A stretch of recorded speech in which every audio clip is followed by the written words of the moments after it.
It was a large gathering of supporters at Camerhogne Park on Independence Day, showing their patriotism and sending a message to the Keith Mitchell administration to leave the park alone. Persons from different groups and organizations, including Friends of the Earth, civil society organizations, workers, professionals, and families, assembled at the park in a campaign to send a message to government to not submit to temptations to sell the park to an Egyptian billionaire. Prior to this event, the campaign to save Camerhogne Park was launched, and thousands of persons have and still are signing petitions. During the Occupy Camerhogne Park on Sunday, one concerned citizen spoke with MTV News team about her concerns.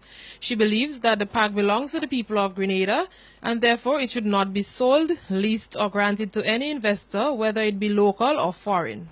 Well, I hope you're taking a good picture of what is taking place here, because a picture says 1,000 words.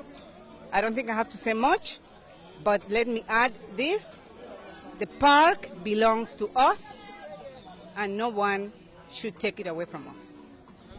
This is our park. It's a national park, and it's ours.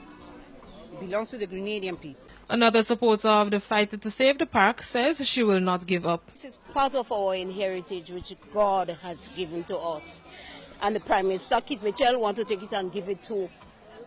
The Word of God tells me that the Egyptian that we see today, you won't see them tomorrow, much less to give the Egyptian our land. Yeah? So, what I have to say is to tell, sending a direct message to Mr. Keith Mitchell to tell him that to leave Camerhogne Park alone.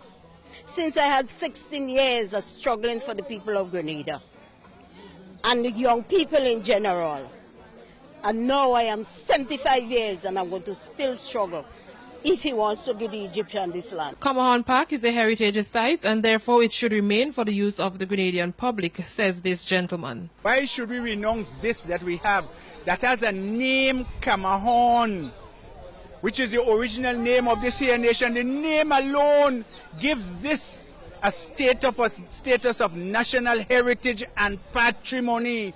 You don't lift up a park from one place. This has become today a geographical area in this here nation. You don't lift up geographical areas and put it in another place. And what's it? You want to deprive us of this just to satisfy the whims of fancies of some foreigner who wish to enslave us again under the act of neo-colonialism. I say no.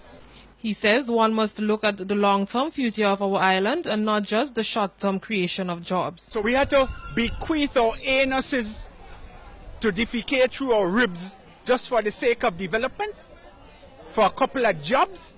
And what about the future? And what about our people? And don't give me this story.